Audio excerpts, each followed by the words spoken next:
കർഷകരുടെ താൽപര്യങ്ങൾക്കാണ് കേന്ദ്രം എക്കാലത്തും പരിഗണന നൽകുന്നതെന്ന് ഉപരാഷ്ട്രപതി ജഗദീപ് ധൻകർ. കർണാടക ധാർവാഡ് കാർഷിക കോളേജിന്റെ 75ാം വാർഷിക പരിപാടിയെ അഭിസംബോധന ചെയ്യുകയായിരുന്നു അദ്ദേഹം. നിലവിൽ കർഷകർ ഉന്നയിക്കുന്ന വിഷയങ്ങളിൽ അടിയന്തര ശ്രദ്ധ പുലർത്തേണ്ടെന്നും അവരുടെ ആശങ്കകൾ പരിഗണിക്കേണ്ടതാണെന്നും ഉപരാഷ്ട്രപതി പറഞ്ഞു.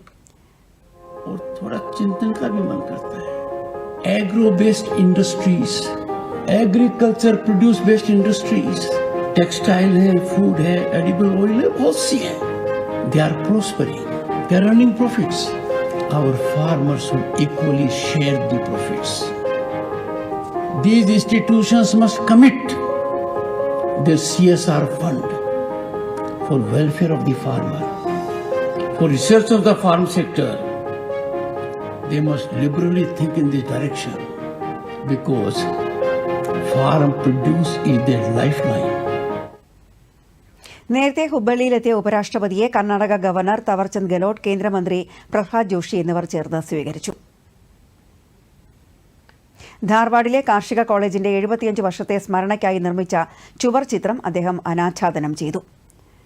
ധാർവാഡിലെ കാർഷിക കോളേജിലെ അമൃത് മഹോത്സവത്തിന്റെയും പൂർവ്വ വിദ്യാർത്ഥി സംഗമത്തിന്റെയും ഉദ്ഘാടന പരിപാടിയിൽ ഉപരാഷ്ട്രപതി മുഖ്യാതിഥിയായി പങ്കെടുത്തു. കർണാടകയിലെ ഹുബ്ബള്ളിയിലെ വരൂരിലുള്ള ശ്രീ നവഗ്രഹ തീർത്ഥക്ഷേത്രത്തിൽ സുമേരു പർവ്വത ഉദ്ഘാടനവും ജഗദീപ് ധൻകർ നിർവഹിക്കും.